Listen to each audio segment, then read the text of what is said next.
How you doing? What's up? It's Share a Beer 359. We're back. We got a jam-packed show for you today. We've got Barrick in there brewing some beer live on the show. He just waved, and we've got, of course, Bum and Mark. Hello, guys. Hola. How you doing, Joe? Mark, Barrick, wherever you are. I think there he is. He's waving from Yeah, the he's kitchen waving. sink. Yeah, he's waving. Bum may not be able to see all the details from his exotic setup. Yeah. Uh, those of you may have finally seen the setup. That I was intrigued by it. That's for sure. Yep. High tech. Very high tech. A lot of engineering Mm-hmm. goes into watching the show. So that we have a lot of brain power working on this show. It's pretty cool. One thing we needed to ask it's a continuation from last week when Bum was missing was we don't have any numbers on how many times Bum has actually missed the show. Yeah, Mr. Statistician.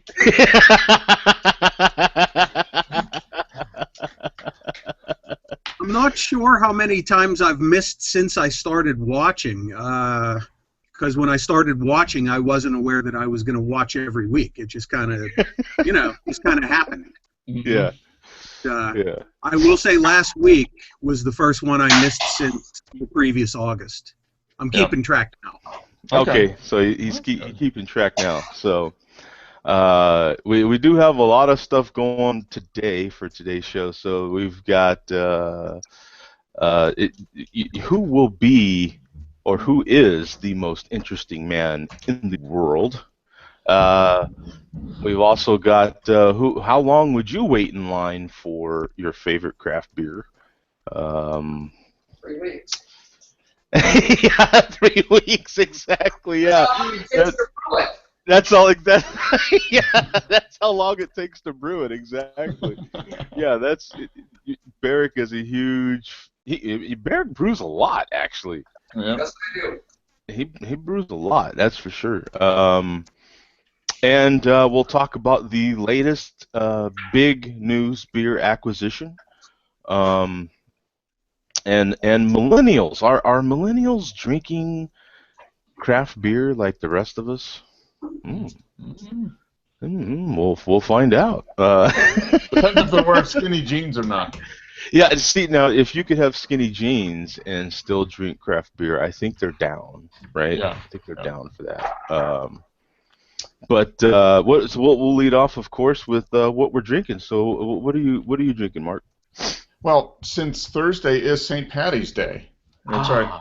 In 2 days, I'm honoring the land of St. Patrick, Ireland. I've got 2 Irish beers. I picked up a can of Murphy's Stout.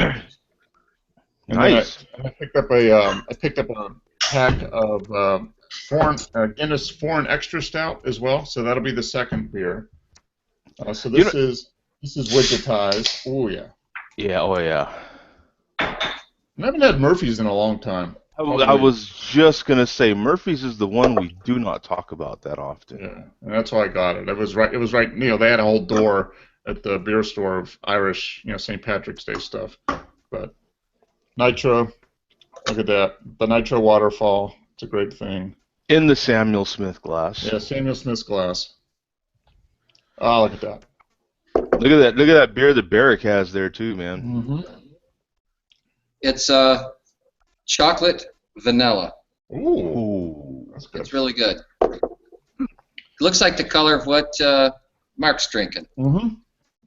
Just about as dark, yeah. That's stout dark. So finish your thoughts on that Murphy, because that is one beer we definitely don't talk about. I think it's pretty much the same style as Guinness. Yeah. It's an Irish dry, kind of a dry stout. I think it's about the same ABV. Probably 4.5% to 5%, I would think. It tastes really close to a Guinness. Yeah. It's got the real super dark roasted malts, dry, not sweet. Is that one a little heavier? Would you say? Is it just as thin? God, I haven't had that in a long, long time. It seems about as thin as Guinness. Yeah. This is kind of like, I guess in Ireland, you got Guinness and Murphy's going head to head. It'd be kind of like Bud and Miller, that type of thing. Similar types of beer. I don't really hear of too many hardcore Murphy stout people, though. Yeah. You know what I'm saying? Like, it's just that one forgotten widget beer out of Ireland. Yeah. So, it's a good. I mean, and it's got the nice, the tall boy can. Yeah. Which is nice. And what is that? That's like a 15 ounce. Oh no, it's going to be liters, milliliters. So it's probably milliliters. It is not quite a full liter. 14.9 fluid ounces. Okay, 14. All right, I thought it was 15. Right. That might be 400 milliliter or something like that. Yeah. Because a half a liter, a pint, is 16.4 ounces or something like that. Oh, okay. All right. Which was 500 milliliters, I believe. So, but yeah. I mean, I think it's the same size can as the Guinness. It's almost like the same. Maybe it's a conspiracy. Maybe Guinness and Murphy's are brewed in the same place. They just have different. It's like, okay, Bob, put on the Murphy's cans. We're going to fill it up with Murphy's. Exactly. And they'll have a totally different reaction to it, man. You watch, yeah. We'll show them. We'll show them. Yeah. Actually, this is the real Guinness, and we put the Murphy's in the Guinness can. We switched them. Yeah. No, it's a good beer, and it's a cool can. It's got some nice ink on it. And shows you how to pour the beer in the back. How to. Oh, does it really? Wow. How to tilt the glass and pour it in to get full widget effect. See. Hey. So they do want you to tilt the glass. Do they want you to have it at freezing temperatures? I can't read the print. The font is too small again.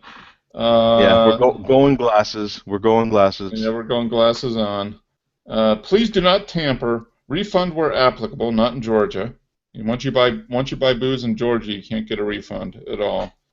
Yeah, that sucks. It doesn't say.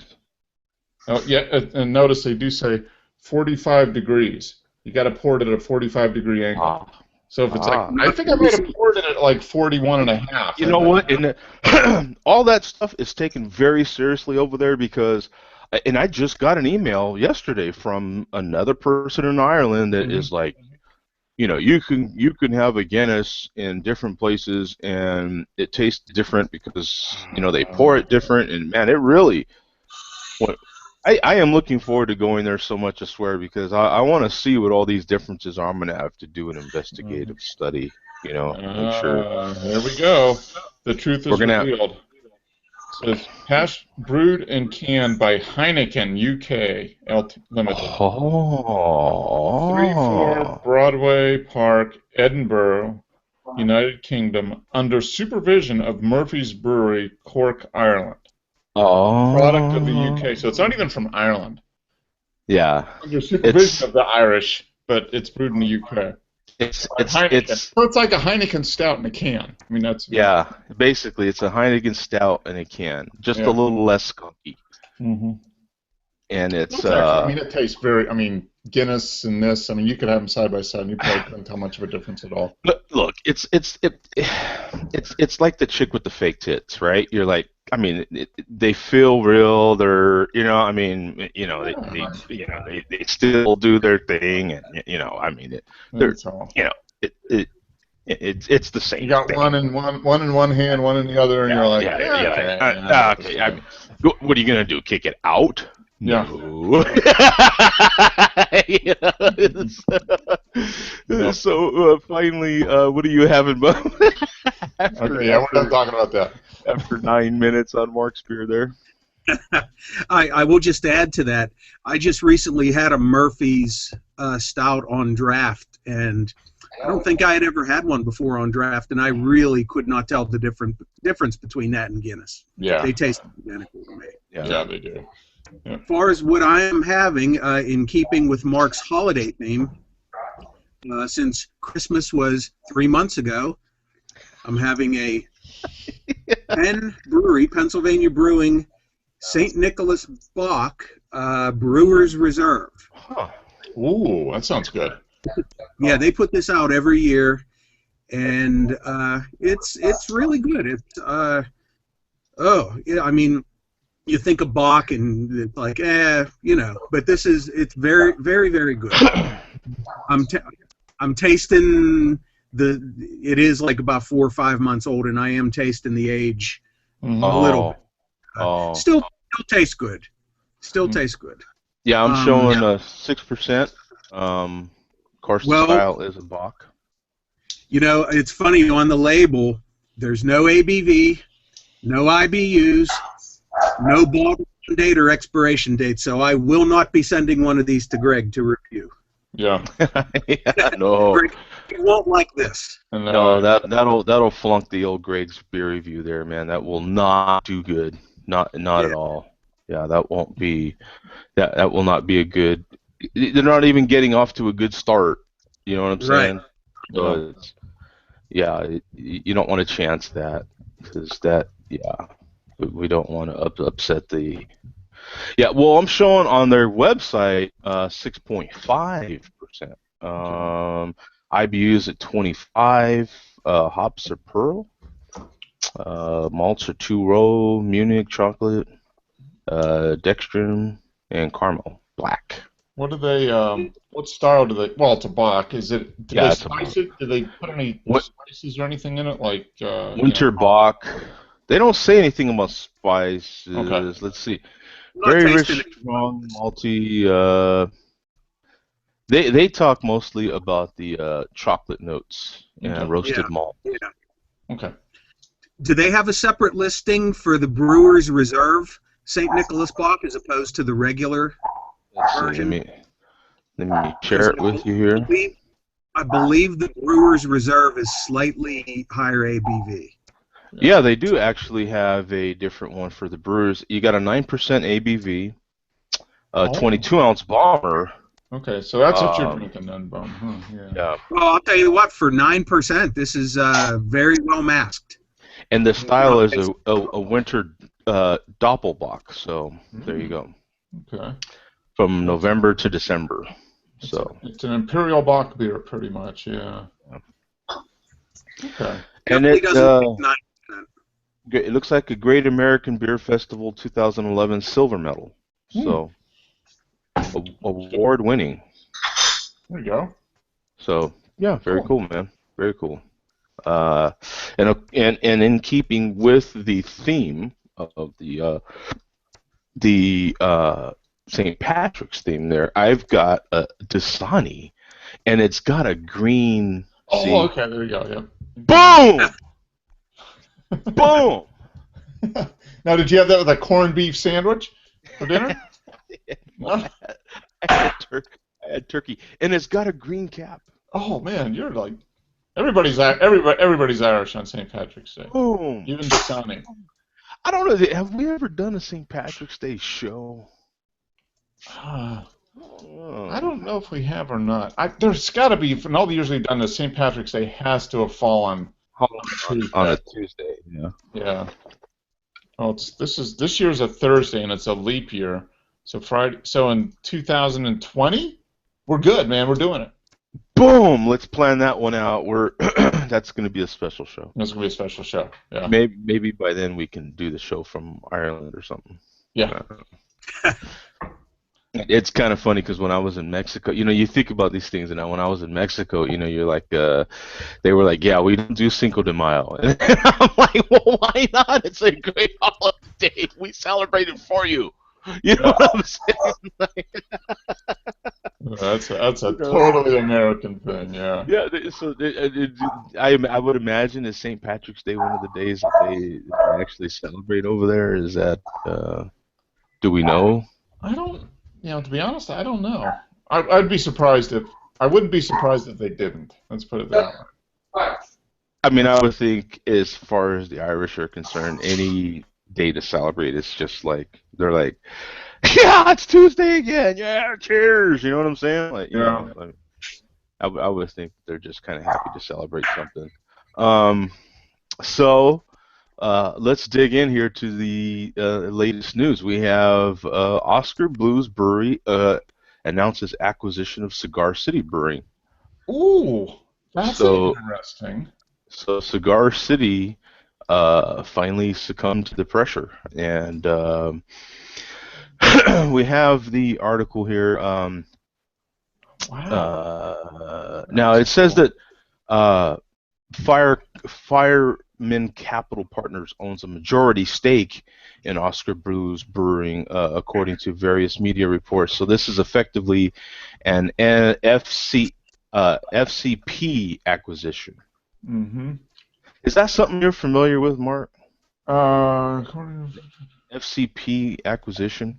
Here's the link. I'll post it in the huh. chat here, so you check it out. Oh, okay. Unless that's just yeah, FCP is just a abbreviation for whatever Yeah, firm county partners. So it's probably, I bet the firm that owns the majority stake in Oscar Blues is kind of like a private investment firm. It probably came in and bought a share of Oscar Blues in exchange for giving them some money to yeah. expand. So, uh, So in the initial announced story here, that it says that Oscar Blues Brewery announced the acquisition of Tampa's Cigar City Brewing, putting months of acquirement rumors to rest. The decision is driven by mutual what is that? Irreverence, respect, and desire to stay true to craft beer roots. okay, yeah, because for a Um, while it was all that InBev offered him a bunch of money and he turned it down and all that stuff. So, Yeah, but I kind of wonder, man, because it to me, I to me, it's the same thing. It always has been. I see these. There's a lot of partnerships and acquisitions going on. Hey, there's Earth, man. What's Um, going on? hey, there, Earth. there's a lot of acquisitions and stuff going on within, and they talk about that. They kind of briefly mention that in this article as well. Uh, a lot of craft beer mergers and acquisitions going on within the craft beer community, Mm-hmm. and I think that's why that InBev finally started that. What are they calling that company again, Mark? Where they is it A plus or something, or Yeah, plus I think it is. It's like A plus or first something, or uh, first class or something. Yeah.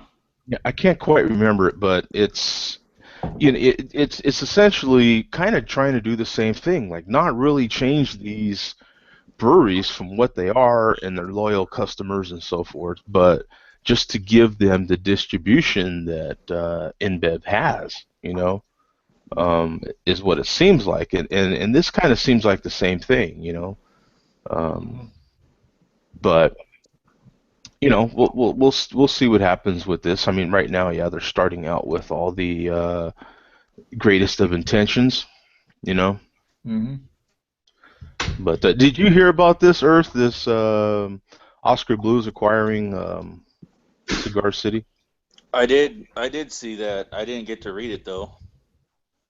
Now, I'm Whoa. I'm I'm hoping that I will finally be able to get my hands on some Cigar City now. So, because I damn sure get a lot of Oscar Blues. So Mm-hmm. Yeah, maybe hopefully that it will, gets it out here. Yeah. yeah. So hopefully it does make it out here. That would be cool, Um, yeah.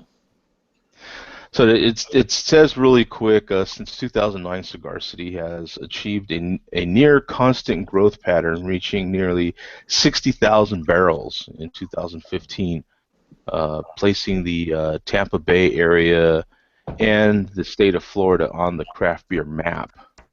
The partnership will provide additional investment for Cigar City's infrastructure growth within Florida. Cool. Yep. So that's And what that. a way for him to maybe get a little bit of money for building up the brewery. Yeah, exactly. So it's I'll put this in the let me put this really quick copy and paste in I'll put it So in they the gonna bring a distribution out this way for Cigar City? yeah, that's what I'm hoping, because I can darn sure get uh Oscar Blues, and Oh yeah. so hopefully, yeah, we'll be able to finally see Cigar City, the beer we hear so much about. Mm-hmm. Yep. Yeah. Hopefully they bring that good stuff over. Yeah. Yep. We get a few. We don't get all their beers, but we get some of their mainline, the mainline beers here in Atlanta. But it's not in every beer store. It's only in a few. I've kind of got selective distribution in Atlanta. But but Oscar Blues. I mean, they just built that brewery in North Carolina a couple years ago, so we get everything now. We pretty much get everything Oscar Blues has, which is nice. They make good stuff. I mean, their beer is very good. Yeah, So we get Oscar Blues out here, so that's not an issue. yeah, no, and and they are the ones that started the whole craft beer in a can. And then they have the what do you call it? What's the canned growlers? The crowlers. Crowlers. Yeah, they're the ones that have the crowlers too. So they're maybe some good can consistently come out of this. You know what I'm saying? So that's what we can hope for. So and another thing we have here is a very interesting thought here. Are millennials ditching beer for wine and liquor?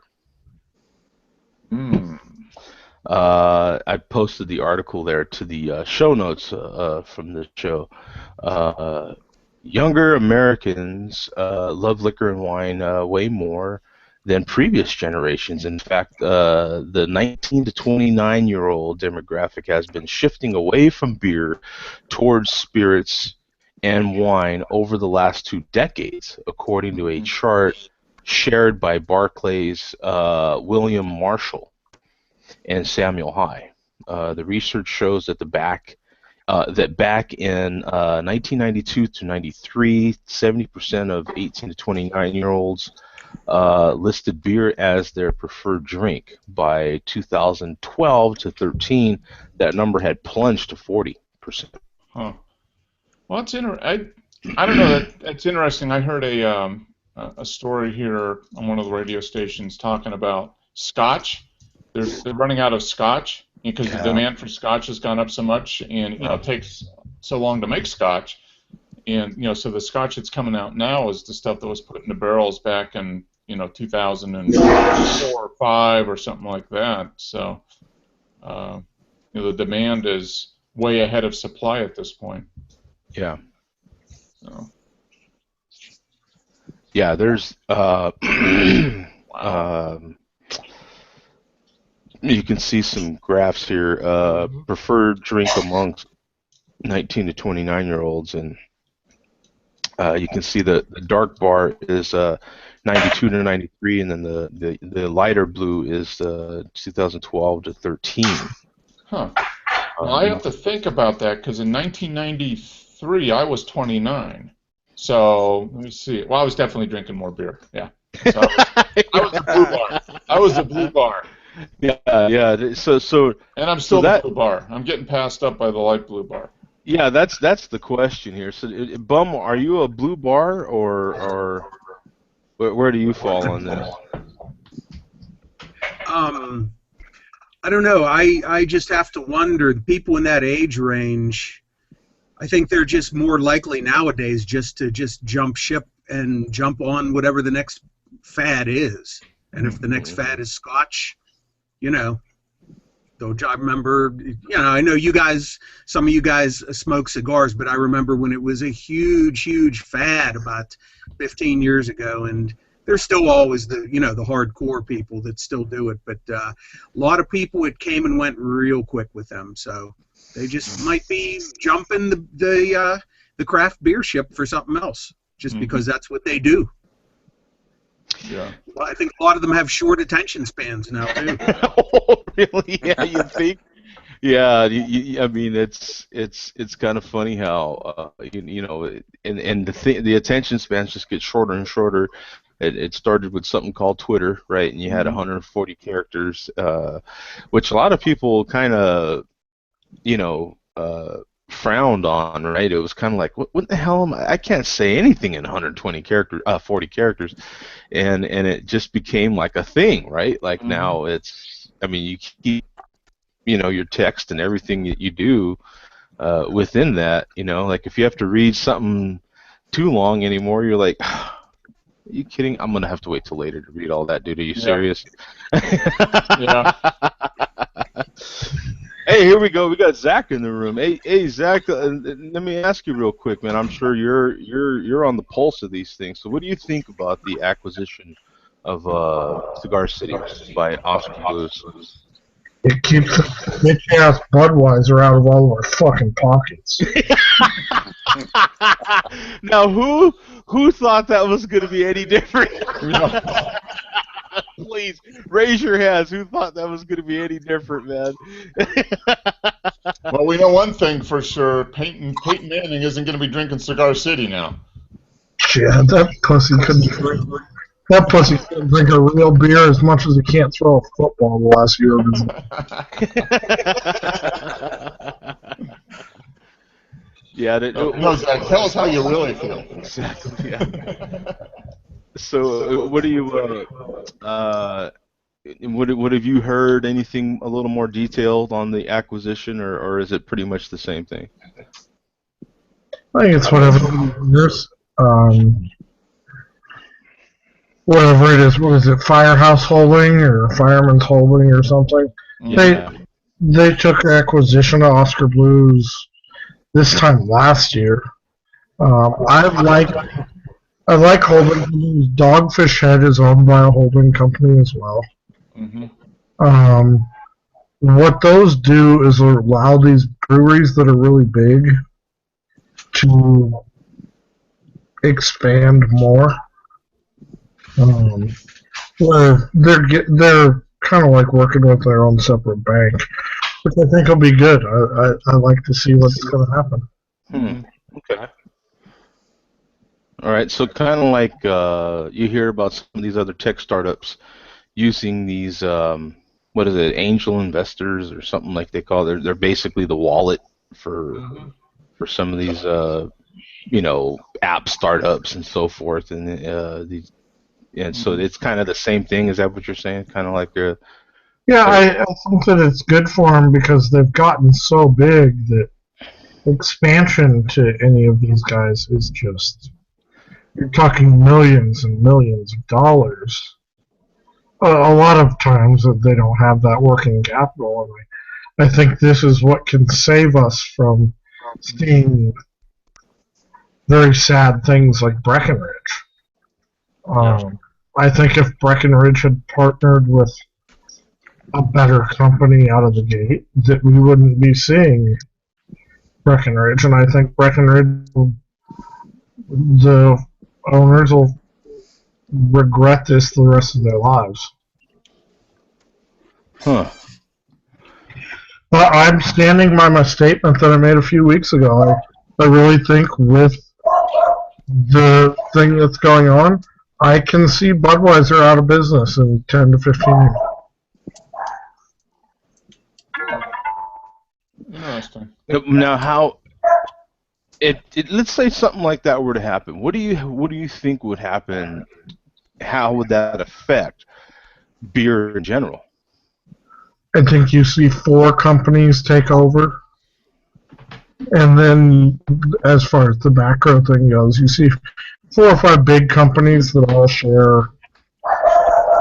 They all share probably 60% to 50% of the beer business, and then you see how big craft beer brewing is. Because I think if Bud goes out, you could say Coors would be the front runner, then Pabst, and you can look into some of the other guys. I know Milwaukee's kind of making a comeback right now. Old Mill, really? Milwaukee Brewing Company just bought, what was it? The old Pabst facility in Milwaukee. Mm-hmm. So that's a resurgence there.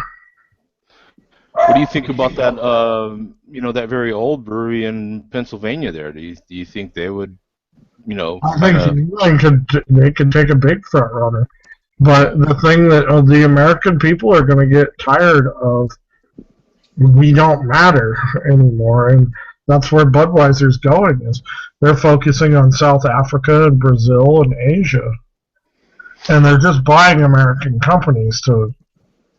Do you think that the average, and I'm talking about the average, not us kind of beer geeks, but the average Bud drinker, Bud Light drinker really knows all that stuff about Budweiser? Do you think they're really aware of all that?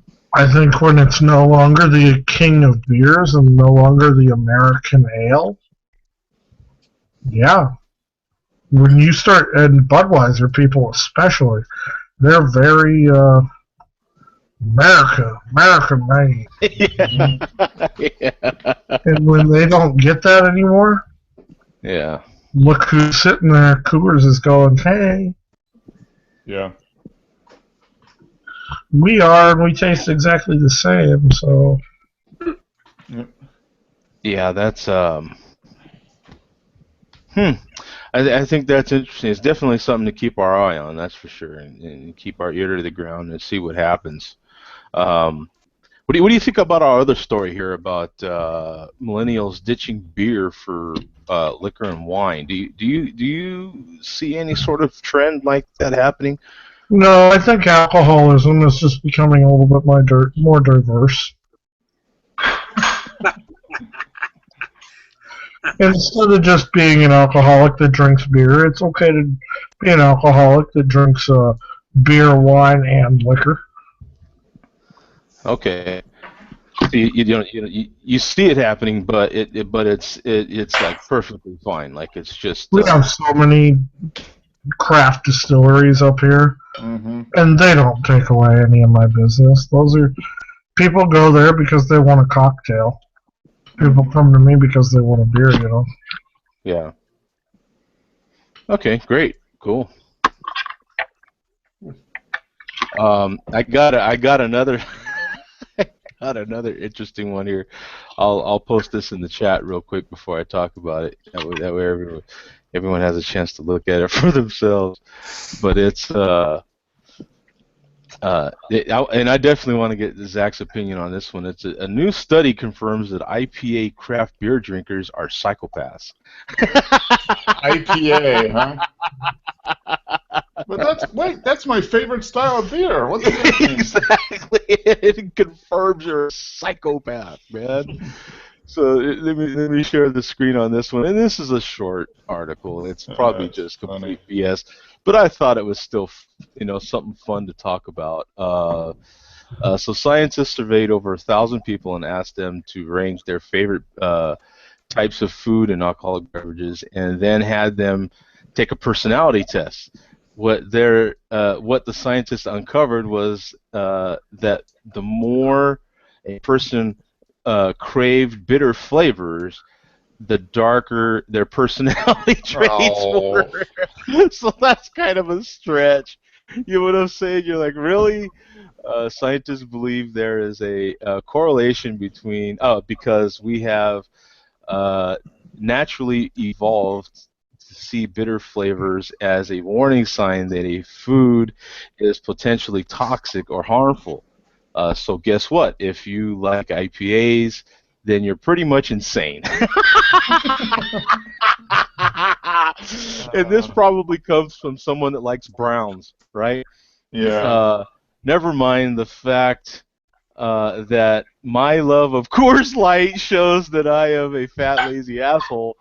But that's besides the point. You're a lunatic. Gosh, that's funny. So it's just kind of something funny to talk about. But what do you think, Zach? You think, I know you brew a lot of IPAs, man. Are your The are question you doesn't even deserve an answer. now we have discussed how much of a psychopath Zach actually is. So I drink a lot of hoppy beer.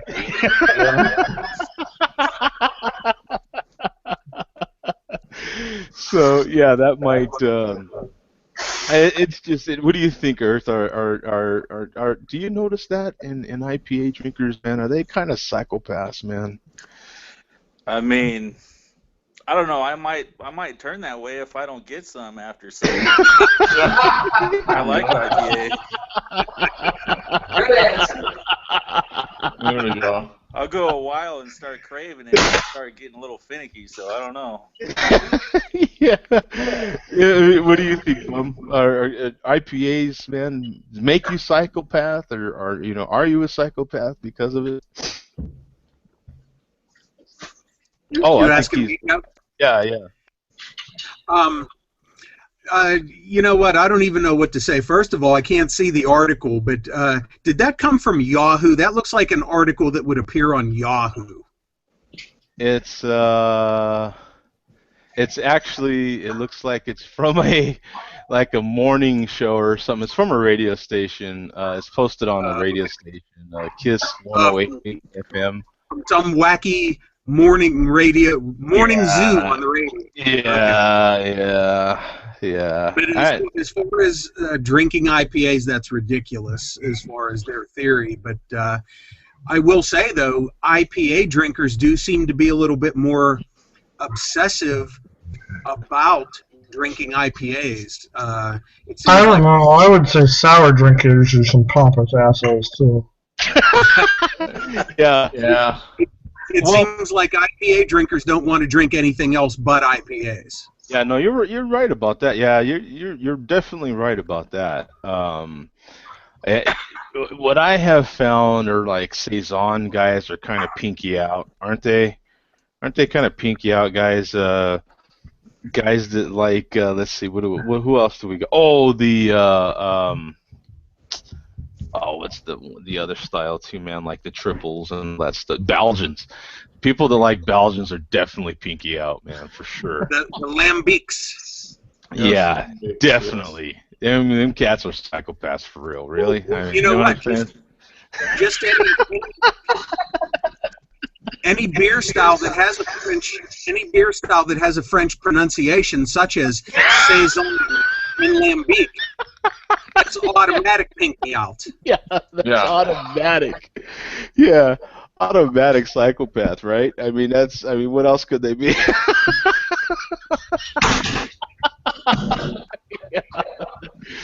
Yeah. So that's just something fun to talk about there. You got any thoughts on that one, Mark, before we close that one up? I just think the guy, he's probably just pissed that he doesn't like IPAs because he knows real men drink IPAs and all he can drink is Coors Light. So he's just lashing out at his lack of inadequacy.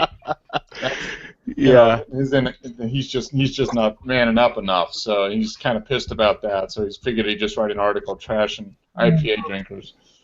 He's Mark, mad because it's too bitter and he can't drink it. Yeah, that's what it is. Yeah, all his other buddies drink it. Yeah. And all he can manage to get down is Coors Light. Yeah. That's your chick's beer, dude. Really? Yeah, really. Yeah. So, yeah, he's got other issues going on. He probably just needs to go see a therapist. That's basically it. And his skinny jeans don't fit properly anymore. That's right. Yeah. Right? Mm-hmm. So now he's convinced that he needs to drink more scotch. More scotch. No, he doesn't drink scotch. That's too strong. Rum. He drinks Or gay porn. What was that pre-show? Yeah, that was pre-show, but it's okay. It fits. It ties in. Yeah. Not that there's anything wrong with that. Hey, not that there's anything wrong with that. Exactly. But if you want all the judgment in the world, hit pre-show. Yeah, that is where we are judge and jury. Yeah. So And executioner. Executioner, exactly. Yeah. Because I can boot you, I have the power. Boot. So this other one is just another one of those little interesting things to talk about. Here's the link to the next one. It's an article here, or blog post from thestranger.com. I waited 30 minutes in line for a beer at Naked City last night, and it was totally worth it. I kind of think the headline says it all, right? Mm-hmm. So I was just, it raised to mind, of course, the question, how long would you wait in line for your favorite beer there, Barrett? Well, I already answered that question. I know, but a lot of other people It was might 3 not have weeks. been able to hear yeah. That's how long it takes me to brew a batch. Exactly, and that's his favorite beer, is his beer, exactly. Mm-hmm. So, anybody that's been watching the show for any amount of time knows that his beers are good. And I just finished up 2 IPAs and a Nelson Sauvignon. Is that how you pronounce it, Zach? Yep. Yep. I'm starting to like that stuff. It's really got a different flavor to it. I kind of like it. Now, I'm gonna save the ultimate beer collector for the last here. But how long would you wait in line, Earth? I don't know if I would wait in line. I mean, if I got a ticket or something and I can go up when I was ready to go up, then I could probably wait after I have some other beers. But I don't know if I could wait in line. Maybe 10 or 20 minutes. Yeah. I'm not really worried about that crazy stuff that takes long to get like that. So. Yeah, and what do you think, Mark? I'm kind of with Earth. I'm like in that 10 to 20 minutes. Now, if they gave me a beer to sample while I was waiting, I could probably go 30. Yeah. Yeah, but those people that wait like a week or whatever for what's that one in Indiana? Well, they did it for Cigar City. You remember that whole thing with Cigar City? Yeah, they do it for Dark Lord. They do it for Hamilton. Yeah. Fire the Younger. Yeah, I'm sure it's good beer, but I've got other things to do. I'm a busy man. I want good beer, and I want to. I'll wait around a little bit, but I'm not gonna wait more than 30 minutes tops. So the same 30 minutes would be kind of your line there. And that's why I don't go to beer festivals, because you pay too much money and you just stand in line to get like 2 ounces of beer. It is. Screw that! I'm not paying $50 for many people. Hours and hours of beer. I mean, 20 years ago, beer festivals were good because it was only real beer lovers there, but now everybody goes and it's so packed that you can't. Yeah, because you get more than enthusiasts going anymore, and it's like a car show. It's like going to a car show. You're like, oh, yeah. God, I love cars, but the thought of going to a car show is just, without some sort of media credentials, just forget about it. You know what I'm saying? Even with media credentials, I mean, anymore a car show, forget about it. I ain't gonna go down that rabbit hole. Zach, so have you or do you stand in line for any sort of craft beer? No. Bueller. Yeah. Now the question is, has anybody stood in line for his beer? How long have people stood in line for his beer? Here's a good question. Yeah. That's a good question, exactly. Chain reaction. I mean, because I saw you tapped was it a keg? I mean, a barrel of, was it the pink peppercorn Saison? Oh, yeah? Yep. So how long, did people wait in line for that? Oh, yeah, we had 2 different barrels. And cool, they both turned out. Sorry, I kind of fell asleep. Can you guys understand what he's saying? Yeah. Yeah, so we had 2 different barrels. Same batch of beer, same exact barrel. Turned out so different, we ended up putting it on 2 different taps. One was really floral and ginny, and the other was really oaky.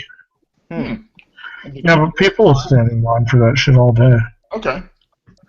Yeah, I saw a post too from our friend in Texas. He had barrel aged some beers, and it seems like he's doing really well. Really good as well.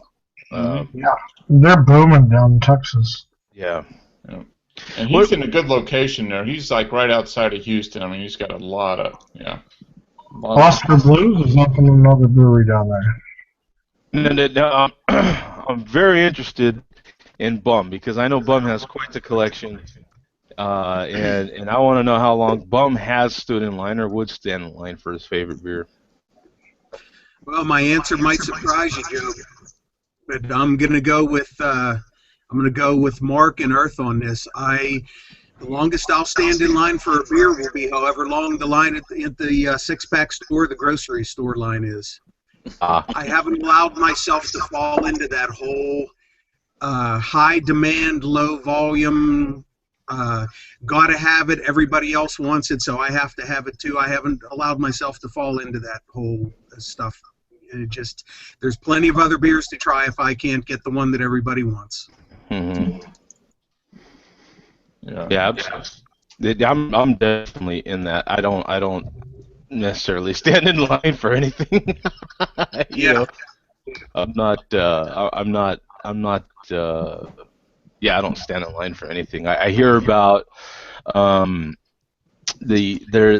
show that I listen, the podcast that I listen to. Of course, they're out of LA. They're always talking about Disneyland and the lines at Disneyland, and I'm just like, why would you pay $100 a person to go into Disneyland and then stand in the line for like an hour and a half? You know what I'm saying? For a 2-minute ride.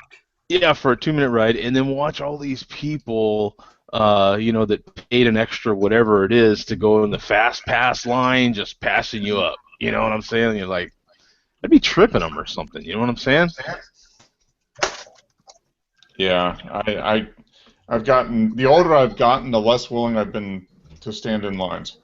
Yeah. No patience. Yeah, the only lines I do stand in are like pre-baseball game when they're doing handouts and stuff. You know what I'm saying? The first 3,000 fans get a free whatever. You know what I'm saying? And that's always get a bobblehead dollar, maybe. Yeah, you get a free bobblehead or some T-shirt that don't fit you, or some hat you'll never wear. You know what I'm saying? But you're like, I gotta get there early to get this stupid thing. In my case, it's the magnet schedule. Oh yeah, now that's a big one. The beginning of the season, start of the season, it's always like the first week. And they're going to have that magnet schedule, and that is a big one. The real baseball enthusiasts will get, they'll get there early for that one. Mm-hmm. And that is, yeah, you have that one.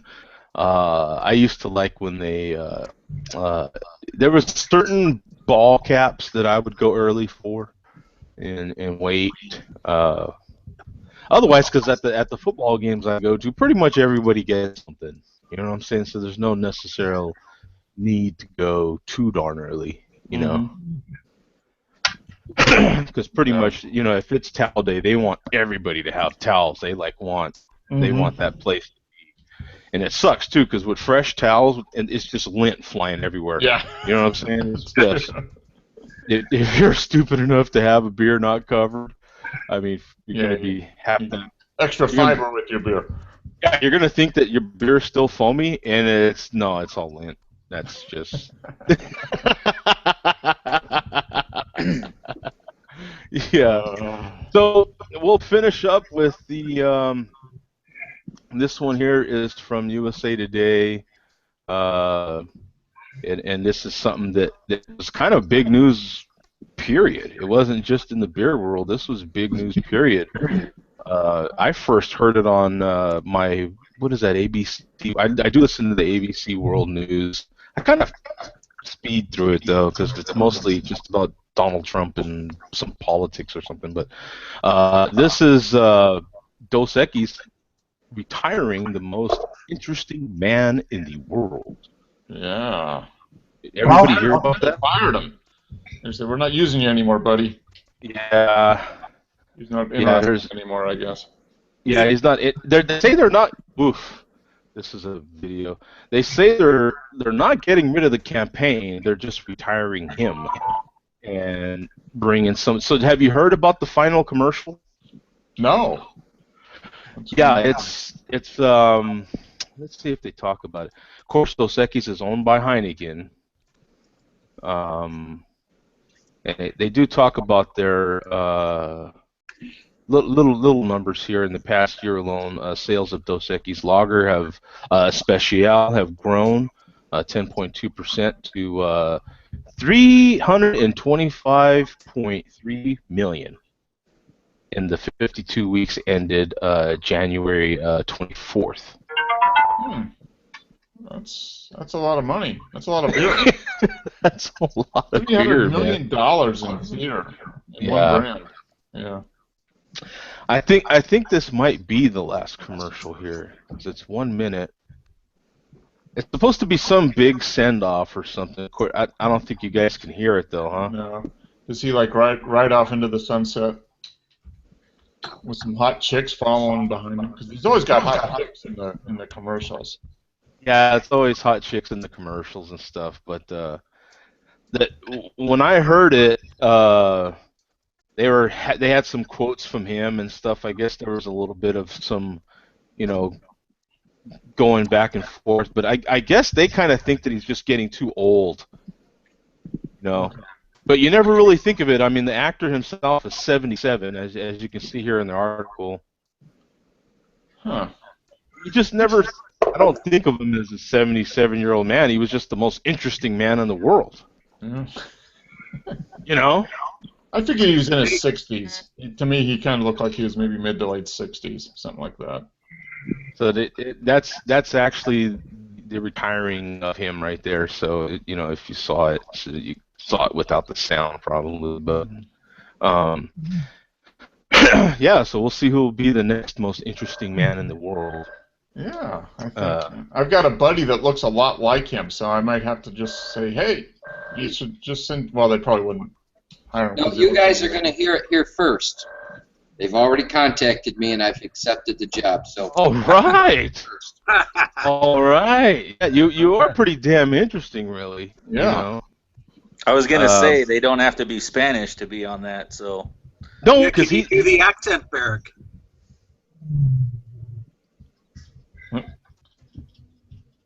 Can you do the accent?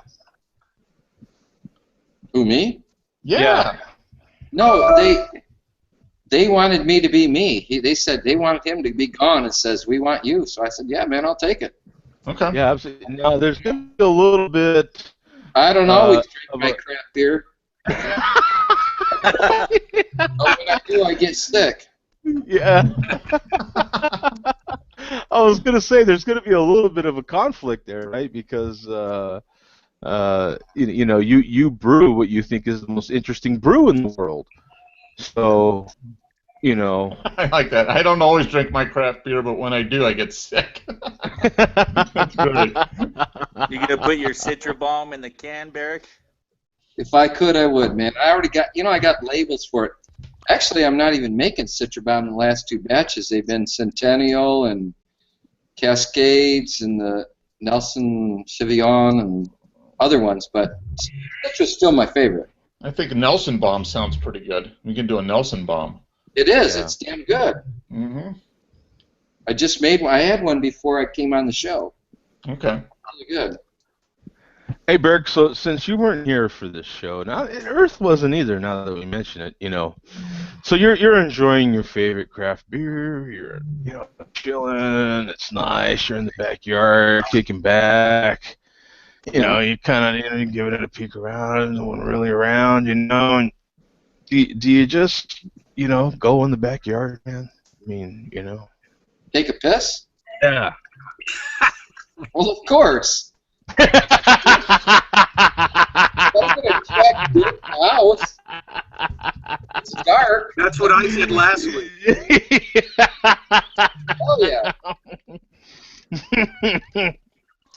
Yeah. What about you, Earth? I'd have to agree. Yeah.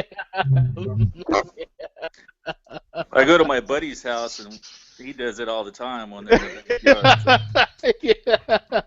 I usually sit on the back porch and drink, and it's 2 steps away to go to the front door, and it's tracking dirt in and everything into my house. So I just go out the door. If it's dark, Yeah. you know. Yeah, and you can still have your beer in your hand. You're like, yeah, yeah. Multitask. Yeah, you can still be painting stuff, and Cleaning the grill. Cleaning the grill. Yep. yeah, they're like, "Hey man, why do you have all those burn spots in your grass? I don't see a dog, you know." You're like, "No, Damn neighbor's dog." It's that seasonal grass. Yeah, it's seasonal grass. Yeah. It's the cheap stuff, man. I bought the no-name brand, man. You know what I'm saying? Oh, Okay. the urine trouble glass. Oh, sorry. Oh, I see what you did there. Yeah. But I'm pumped. Okay, guys. We'll see you, man. Hey, thanks, Zach, for joining in, man. Yeah, appreciate it, man. Thanks, guys. Earth and Barrack. So I'm gonna try to keep this same time. My only conflict is when I start having those late nights on Monday, and but as long as everything goes smooth, man, you know, we'll just keep this same time. Good deal. Okay. Right on, man. We'll good. see you guys. That Peace works. out, man. Take care. Peace. Take care, guys. Thank you.